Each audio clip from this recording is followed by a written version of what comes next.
بسم اللہ الرحمن الرحیم۔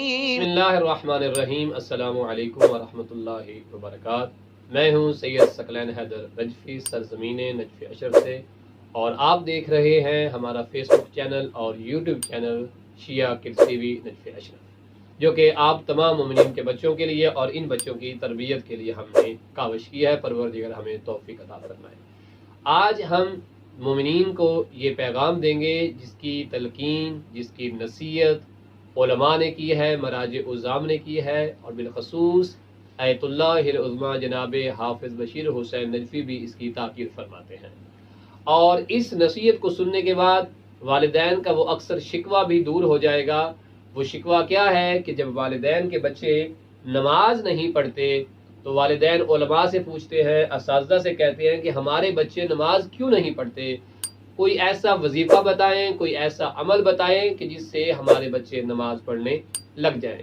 تو اس کا بہترین طریقہ یہ ہے والدین بچوں کے سامنے خود نماز پڑھیں، اور جب نماز کی ادائیگی ہو تو اپنے جائے نماز کے قریب 5 سال 6 سال کا بچہ ہے تو اسے بٹھائیں، اسے ساتھ میں لائیں، اگرچہ اس نے وضو کیا ہوا ہے تب بھی کھڑا کریں، اگر نہیں بھی کیا ہوا تب بھی کھڑا کریں، تاکہ وہ تمرین کے طور پہ آپ کے ساتھ چل سکے۔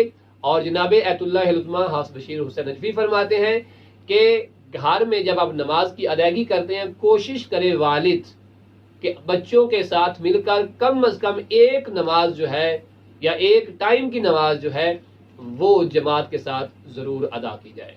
اب اس سے یہ پتہ چلتا ہے کہ گھر میں جو بھی متدین شخص ہوگا، چاہے وہ باپ ہے چاہے وہ چاچو ہے، اسے جو ہے وہ جائے نماز میں کھڑا کیا جائے، اور بچے جو ہیں یا گھر کے دیگر جو افراد ہیں اس کے ساتھ جماعت کے ساتھ نماز ادا کر سکتے ہیں۔ اس سے 2 فائدے ہوں گے۔ پہلا فائدہ کہ بچوں کو ابتدا سے ہی پتہ چل جائے گا کہ نماز کی ادائیگی کس طرح کرنی ہے، قیام کیا ہے، رکوع کیا ہے، سجود کیا ہے، تشہد کیا ہے، اور کہاں کیا پڑھنا ہے۔ یہ ہماری 5 نمازوں میں بہترین طریقے سے جو ہے وہ بتایا جاتا ہے، سمجھایا جاتا ہے اور سکھایا جاتا ہے۔ لہذا جب بچہ 3-4 ماہ یہ پریکٹس کرے گا، یہ تمرین کرے گا، تو اسے بہت ساری چیزیں خود بخود یاد ہو جائیں گی، اور جب وہ اپنے کسی ٹیچر کے پاس جس سے وہ قرآن پڑھتا ہے یا پڑھتی ہے اور عقائد اور دیگر چیزیں جو پڑھتا ہے اسلامک اعتبار سے، جب اس کے پاس جائے گا تو کافی حد تک بچہ آپ کا متدین ہو چکا ہوگا۔ اب ممکن ہی نہیں ہوگا کہ اس سے نماز چھوٹ جائے۔ لہذا بچوں کو نماز کا عادی اس طرح کریں کہ اپنے ساتھ بچوں کو نماز کے لیے آمادہ کریں۔ پروردگار آپ کے بچوں کو، ہمارے بچوں کو بحق کے امام زمانہ سلامتی دے اور ہمیں توفیق دے کہ ہم بچوں کی اچھی تربیت کر سکیں۔ اپنا بہت سارا خیال رکھیے گا۔ ہمیں ان بچوں کے ساتھ دیجیے اجازت۔ اللہ حافظ۔